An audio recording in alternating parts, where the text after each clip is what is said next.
وما أرسلناك إلا رحمة للعالمين.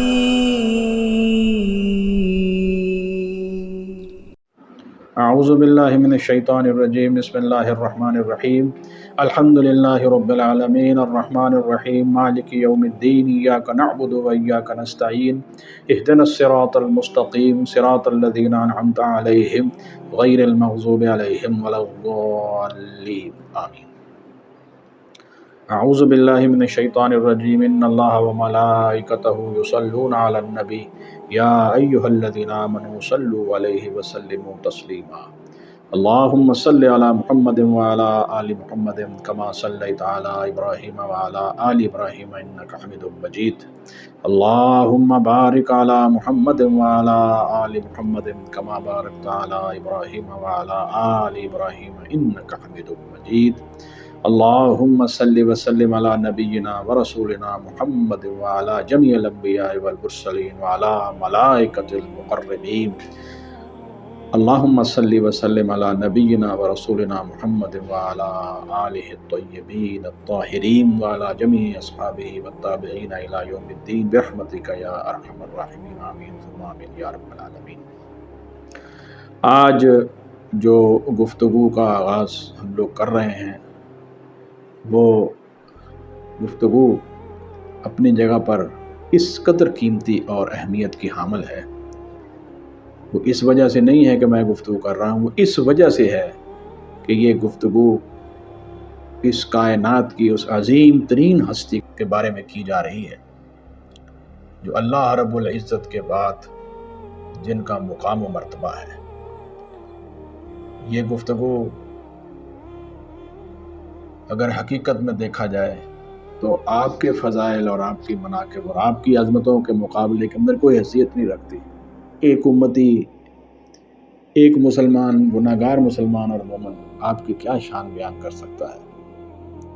کہ آپ کی شان کے اوپر تو پورا قرآن مجید اور اللہ رب العزت کی ذات بابرکات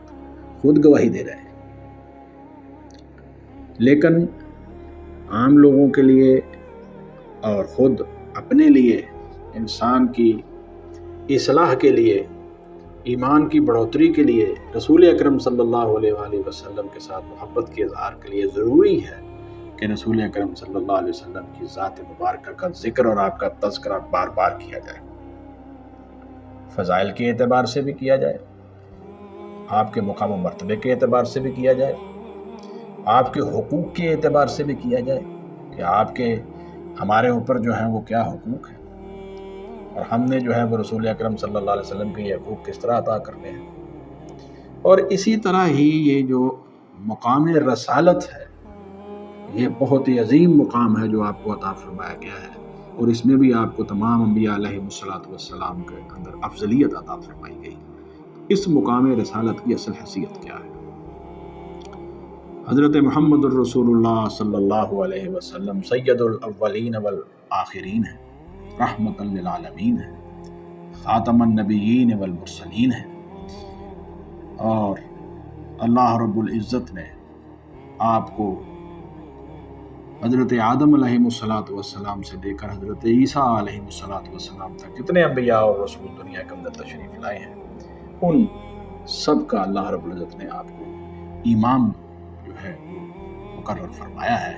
اور آپ کو امامت کا درجہ عطا فرمایا، اس لیے آپ امام الانبیاء والمرسلین بھی ہیں۔ اب ہم جو ہے وہ ایک مختلف مراحل کے اندر جو ہے وہ کوشش کریں گے کہ اس گفتگو کو سمیٹیں۔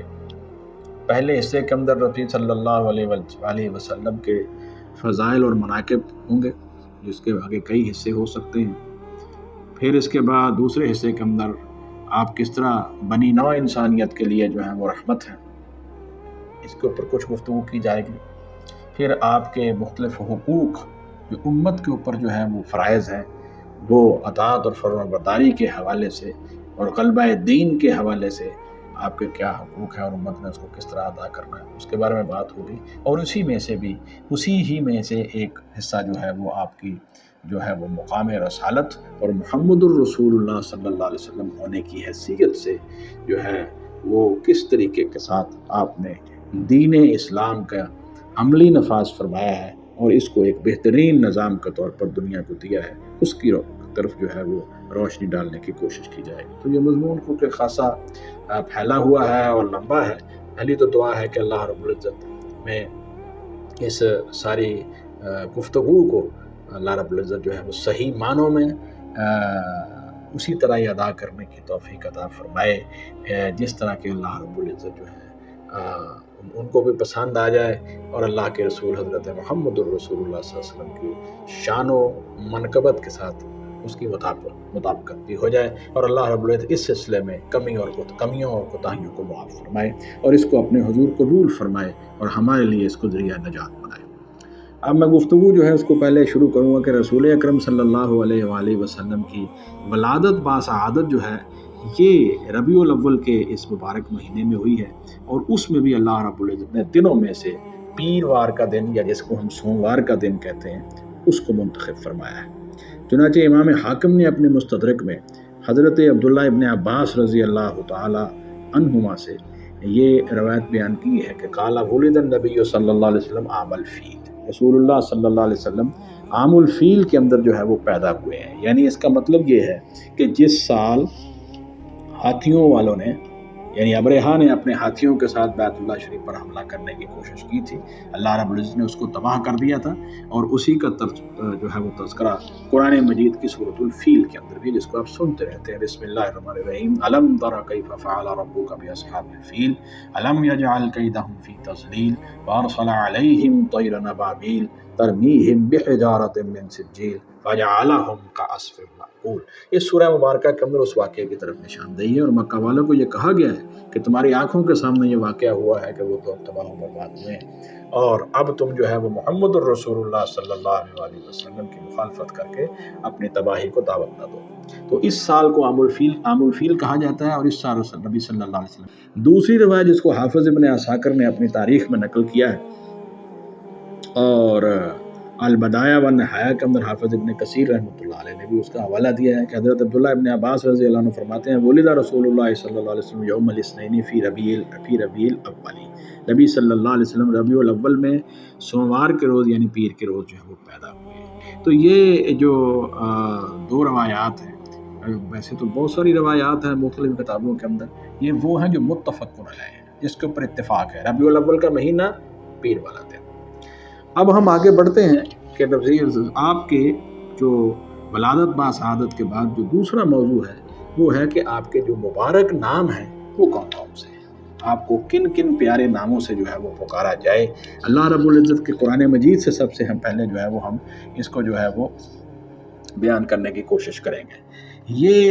آیت مبارکہ سورۃ الاحزاب جو قرآن حکیم کی 33 نمبر جو ہے وہ سورہ مبارکہ ہے، اس کی آیات مبارکہ نمبر 45، 46 اور 47 کے اندر حضور صلی اللہ علیہ وآلہ وسلم کے مبارک نام بھی بیان ہوئے ہیں، اس میں آپ کی ذمہ داریاں بھی بیان ہوئی ہیں۔ اسی کے اندر یہ آتا ہے یا ایھا النبی انا ارسلناک شاہدا ومبشرا ونذیرا وداعیا الی اللہ باذنہ وسراجا منیرا۔ ان آیات مبارکہ کے اندر اللہ رب العزت نے رسول اکرم صلی اللہ علیہ وآلہ وسلم کے جو نام مقرر فرمائے ہیں، جو نام اللہ تعالیٰ نے پسند فرمائے ہیں، ان کے اندر آپ کو شاہد قرار دیا گیا ہے، یعنی آپ پوری روح زمین کے اوپر پوری انسانیت کے سامنے اللہ کی طرف سے جو حق آپ کو عطا فرمایا گیا ہے اس حق کی گواہی دینے والے ہیں۔ گواہی دینے کے دو طریقے ہیں، ایک تو آپ اس حق کے اوپر پوری طرح خود بھی ایمان لاتے ہیں، آپ ایمان لائے اس کے اوپر، پھر آپ نے اس حق کو آگے پہنچانے کے اندر کوئی کسر باقی نہیں چھوڑی، یہ ہے شاہد کا معنی۔ اس کا دوسرا جو ہے وہ مقام وہ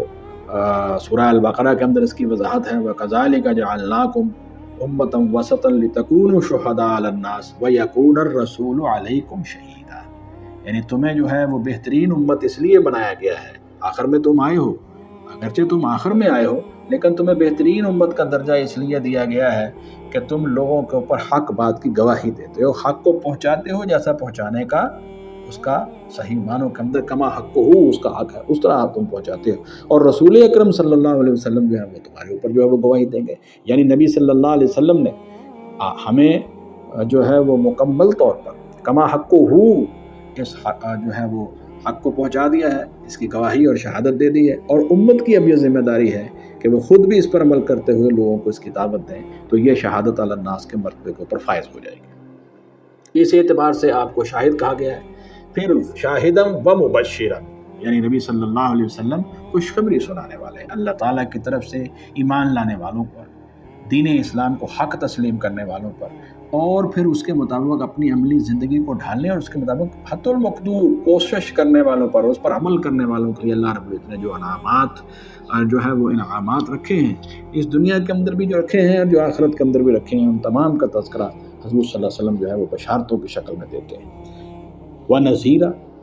اور پھر یا ایھا النبی انا ارسلناک شاہدا ومبشرا ونذیرا، یعنی آپ جو ہیں وہ ڈرانے والے بھی ہیں، یعنی وہ لوگ جو نافرمانیاں کر رہے ہیں، دین اسلام کے مطابق زندگی بسر نہیں کر رہے، یا وہ لوگ جو اس کو دین تسلیم کر ہی نہیں رہے، نعوذ باللہ من ذالک، وہ اس کا بھی انکار کرتے ہیں، رسول اللہ صلی اللہ علیہ وسلم کی رسالت کا بھی انکار کرتے ہیں، قرآن مجید کا بھی جو ہے وہ اس کا بھی انکار کرتے ہیں، بلکہ اس کو استہزاء بنائے بیٹھے ہیں۔ تو ایسے کفار اور مشرکین جو ہیں ان کو حضور صلی اللہ علیہ وسلم ڈرانے والے ہیں، یہ بتانے والے ہیں کہ دنیا کے اندر بھی تمہارا انجام بد ہو سکتا ہے، اور پھر اگلی زندگی کے اندر تو تمہارے لیے بہت ہی خطرناک قسم کے جو ہیں وہ عذابات ہیں، اس لیے باز آ جاؤ اور اپنے آپ کو راہ راست پر لے آؤ۔ تین صفات بیان کرنے کے بعد، آپ کے 3 ناموں کے بعد اللہ رب العزت نے فرمایا داعیا الی اللہ باذنہ، اللہ تعالیٰ کے حکم کے ساتھ، اللہ کی اجازت کے ساتھ آپ جو ہے وہ لوگوں کو جو ہے وہ اللہ کے دین کی طرف بلا رہے ہیں، دعوت دے رہے ہیں۔ آپ اپنی طرف سے یہ کام نہیں کر رہے، اللہ تعالیٰ نے آپ کو جو ہے یہ ذمہ داری دی ہے اور آپ اس ذمہ داری کو نبھا رہے ہیں۔ داعیا الی اللہ باذنہ وسراجا منیرا، اور آپ کو جو ہے وہ روشن سورج، روشن چراغ جو ہے وہ اللہ رب العزت نے بنایا ہے۔ آپ نور ہدایت ہیں، جس طرح کہ وحی الہی جو ہے وہ بھی اللہ رب العزت کی طرف سے نور اور ہدایت ہے، قرآن حکیم وہ بھی نور اور ہدایت ہے، رسول اکرم صلی اللہ علیہ وسلم کی حدیث مبارکہ اور آپ کی سنت مبارکہ اور آپ کی عظیم عملی زندگی، یہ بھی ایک انتہائی اہم پہلو ہے، یہ بھی نور ہدایت ہے، روشنی ہے۔ اسی طرح رسول اکرم صلی اللہ علیہ وآلہ وسلم جو ہیں وہ روشن چراغ ہیں، نور ہدایت ہے، نورم من اللہ ہے، اللہ کی طرف سے نور ہے، روشنی ہے، ہدایت۔ تو یہ نور من اللہ جو ہے، یعنی اللہ تعالیٰ کی طرف سے آپ کو جو ہے وہ ہدایت کا چراغ اور ہدایت کا منارہ نور بنا کر دنیا کی طرف بھیجا گیا ہے، تاکہ لوگ جو ہیں وہ قرآن حکیم کو، رسول اکرم صلی اللہ علیہ وآلہ وسلم کی احادیث مبارکہ، آپ کی سنت مبارکہ اور آپ کی عملی زندگی سے جو ہے روشنی اور ہدایت حاصل کرنے کی کوشش کریں، اور قرآن حکیم کو اسی طرح سمجھیں جس طرح رسول اللہ صلی اللہ علیہ وسلم نے سمجھانے کی کوشش کی ہے۔ یہ معنی ہے نور من اللہ، اللہ کی طرف سے آپ نور ہیں۔ اس کے بعد سورۃ الفتح کے آیت نمبر 8 کے اندر بھی اللہ رب العزت نے اس کو بیان فرمایا، آپ کے پیارے ناموں کو، انا ارسلناک شاہدا ومبشرا ونذیرا، بے شک ہم نے آپ صلی اللہ علیہ وسلم کو شاہد یعنی گواہی دینے والا، مبشر یعنی خوشخبری سنانے والا، اور نذیر یعنی ڈرانے والا بنا کر بھیجا۔ اس کے اوپر میں نے ابھی مختصر گفتگو کی۔ اسی بات کو اللہ رب العزت نے سورہ سبا کے اندر بیان فرمایا ہے، لیکن اس میں ایک اضافہ ہے۔ سورہ سبا کی آیت نمبر 28 میں اللہ رب العزت فرماتے ہیں وَمَا أَرْسَلْنَاكَ إِلَّا كَافَّةً لِلنَّاسِ بَشِيرًا وَنَذِيرًا، دیکھیے ہم نے آپ صلی اللہ علیہ وسلم کو تمام لوگوں کے لیے، یعنی آپ کی بعثت کے بعد قیامت تک آنے والا جو آخری شخص ہے، اس کی نجات کا سبب صرف یہی ہے کہ وہ حضور صلی اللہ علیہ وآلہ وسلم کے اوپر جو ہے وہ ایمان لائے۔ آپ کو تمام لوگ، جس کے پاس آپ کی رسالت اور آپ کی دعوت پہنچ گئی ہے، جس کے بعد نہیں پہنچی اس کا معاملہ اللہ تعالیٰ کے پاس ہے، اس کے پاس پہنچ گئی ہے اس کے لیے یہ ضروری ہے، چاہے وہ کسی قوم سے ہو، کسی قبیلے سے ہو، کوئی زبان بولنے والا ہو، مشرق میں ہو، مغرب، شمال، جنوب، پوری دنیا کے اقوام عالم کے لیے، پوری انسانیت کی طرف آپ کو بھیجا گیا ہے۔ یعنی یہ جو انبیاء علیہ الصلوۃ والسلام کو پہلے اپنی قوموں کی طرف اور چند لوگوں کی طرف بھیجا جاتا تھا، اب یہ منصب اور مقام جو ہے وہ رسول اللہ صلی اللہ علیہ وسلم کا اتنا زیادہ عظیم اور بڑھا دیا گیا ہے کہ آپ نہ صرف اپنے زمانے کے لوگوں کے لیے بلکہ قیامت تک آنے والے لوگوں کے لیے جو ہیں وہ ہدایت کے لیے منارہ نور ہیں۔ وما ارسلناک الا کافۃ للناس، اور ہم نے آپ کو تمام لوگوں کے لیے جو ہے وہ بنایا ہے، لوگوں کے لیے بشیرا و نذیرا، خوشخبری دینے والا اور ڈرانے والا بنا کر بھیجا ہے۔ چنانچہ اس آیت مبارکہ کے اندر یہ بات بھی ثابت ہو گئی ہے کہ رسول اکرم صلی اللہ علیہ وسلم کے بعد اب نبوت اور رسالت کی ضرورت نہیں رہی، آپ اللہ کے آخری نبی اور رسول ہیں۔ اسی طرح ہی اللہ رب العزت نے آپ کو جو ہے وہ قرآن مجید کے 29ویں پارے کے اندر اللہ رب العزت نے آپ کو مزمل اور مدثر کے ناموں سے پکارا ہے۔ اللہ فرماتے ہیں یا ایھا المزمل قم اللیل الا قلیلا، اے جو ہے اوڑھ لپیٹ کر سونے والا یا چادر لے کر سونے والے، قم اللیل الا قلیلا، رات کے وقت کچھ دیر کے لیے قیام کیا کریں، یعنی تہجد کی نماز کے لیے اٹھا کریں، نصفہ، آدھی رات، او انقص منہ قلیلا، یا اس سے کچھ کم کر لیا کریں، او زد علیہ، یا اس سے کچھ زیادہ کر لیا کریں، ورتل القرآن ترتیلا، اور پھر قرآن مجید کو خوب ٹھہر ٹھہر کر آپ پڑھا کیجیے۔ تو چنانچہ تہجد کی نماز جو ہے اس کا ٹائم یا تو 1/3 آف نائٹ ہے، رات کا تہائی حصہ، یا 2/3 آف نائٹ ہے، یعنی 2 حصہ، یا نصف حصہ ہے۔ تو اور اس کے اندر جو ہے وہ انسان کے پاس جتنی استطاعت ہے اس پر عمل کرتے ہوئے رسول اللہ صلی اللہ علیہ وسلم کی سنت کے مطابق اٹھ کر اس کو یہ اگر تہجد کی نماز جو ہے وہ نصیب ہوتی ہے، جس کی رکعات کم از کم 2 اور زیادہ سے زیادہ 8 ہیں، اگر وتر ملا لی جائے تو 11 رکعت ہو جائیں گی، اور اس کے اندر جو ہے وہ قرآن مجید کو پڑھا جائے۔ اور میں جان حقیقت میں قرآن حکیم کو صحیح معنوں کے اندر انسان جو ہے وہ اپنے قلب و جسم کے اندر اور ذہن کے اندر اتارتا ہے اگر وہ تہجد کی نماز اللہ تعالیٰ اس کو نصیب کر دیں اور پھر وہ اس کو بار بار پڑھیں، تو اللہ تعالیٰ نے آپ کو مزمل قرار دیا ہے۔ اسی طرح اگلی سورہ مبارکہ کے اندر جو سورہ مزمل کے بعد ہے، اللہ رب العزت نے یا آپ کو مدثر قرار دیا، یا ایھا المدثر قم فانذر وربک فکبر، اے اوڑھ لپیٹ کر لیٹنے والے، یعنی مبارک چادر جو ہے وہ آپ نے اپنے اوپر لی ہوئی ہے، اس چادر کے اندر لیٹنے والے، قم فانذر، آپ اٹھیے اور لوگوں کو خبردار کیجیے۔ اب آپ نکلیے میدان عمل کے اندر اور اللہ رب العزت کا پیغام پوری انسانیت کو مکہ مکرمہ کے اس چھوٹی سی بستی سے بیت اللہ شریف سے شروع کیجئے اور اس روشنی کو پورے روئے زمین کے اوپر پھیلا دیجئے۔ قم فانذر، اٹھیے اور لوگوں کو خبردار کیجئے کہ ایک بہت بڑا دن جو ہے وہ آنے والا ہے، جس دن جو ہے وہ انسانیت کا پوری کا احتساب ہونے والا ہے۔ اچھے لوگوں کے لیے بہت اچھے مقامات ہیں، برے لوگوں کے لیے بہت برے مقامات ہیں۔ یہ ایک ایسی حقیقت ہے کہ اس حقیقت کو آپ بیان کر دیجئے کہ اللہ وحدہ لا شریک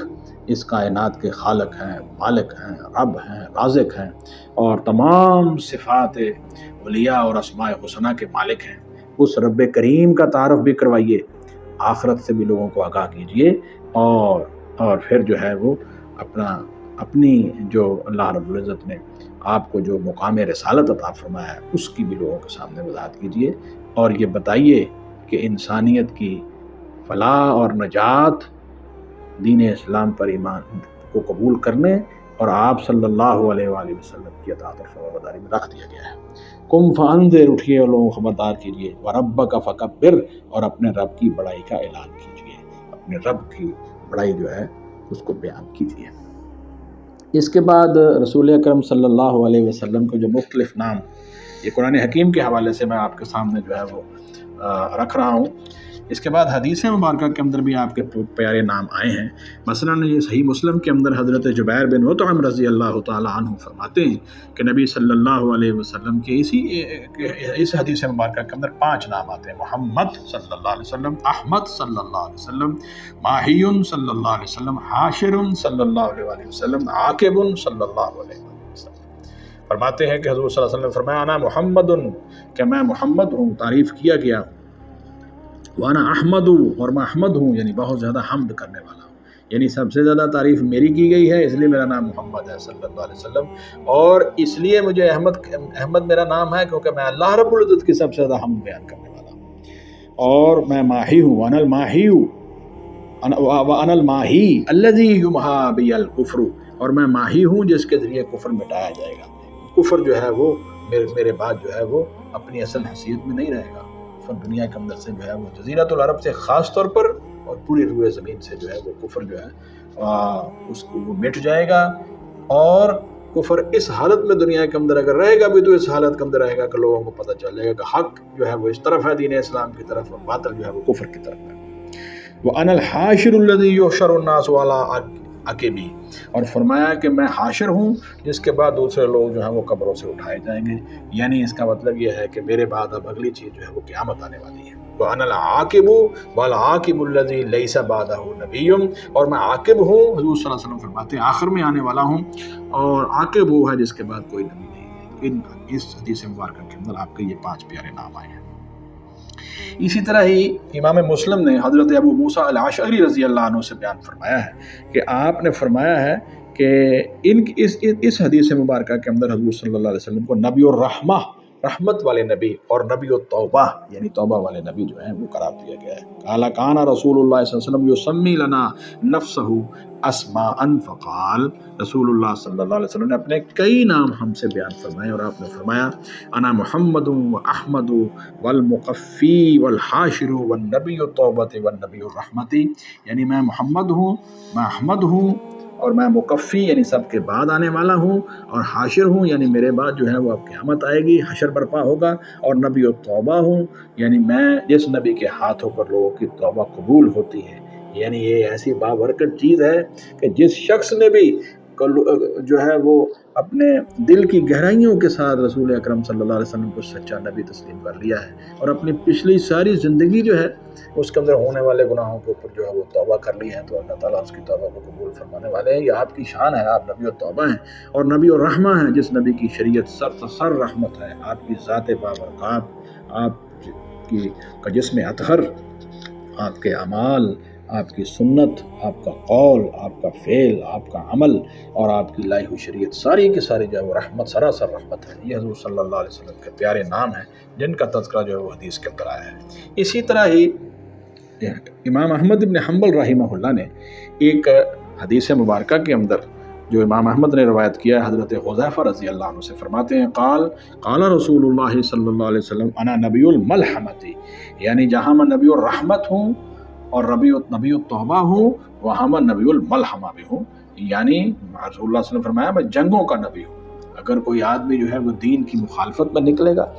مسلمان اور مومنین کا حیا نہیں کرے گا اور ان کے اوپر ظلم و ستم کے پہاڑ توڑ دے گا، اور اللہ کے دین اور حق کے مقابلے میں کھڑا ہوگا، تو پھر جو ہے اس کا لحاظ نہیں کیا جائے گا، پھر اس کے ساتھ جنگ کی جائے گی۔ تو اس لیے میں جنگوں کا نبی بھی ہوں، یعنی جہاد اور قتال جو ہے یہ اللہ تعالیٰ نے میرے ہاتھ کے اوپر قیامت تک جاری فرما دیا ہے۔ یہ بھی آپ کے پاک ناموں میں سے ہے، بابرکت ناموں میں سے ہے، نبی الملحمۃ۔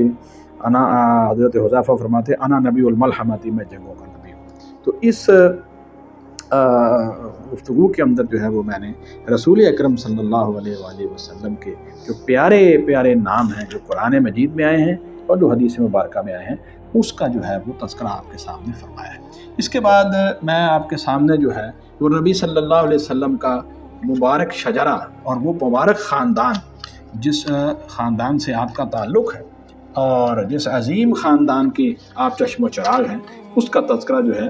وہ بھی حدیث مبارکہ کے اندر آیا ہے۔ اور میری کوشش ہوگی کہ یہ شجرہ نسب کے بارے کے اندر جو ہے وہ لوگوں نے تاریخ کی کتابوں کے اندر ایسی ایسی باتیں کی ہیں جن کے اندر میں سمجھتا ہوں کہ محدثین نے اور مورخین نے اتفاق نہیں کیا، ان کے اندر بہت سارے سکم اور ذوف ہیں، اس لیے ایسی روایتوں کو بیان ہی نہیں کرنا چاہیے، کرنا ہی اس کو چاہیے جو روایت جو ہے وہ رسول اللہ صلی اللہ علیہ وسلم سے صحیح ثابت ہو۔ چنانچہ صحیح مسلم میں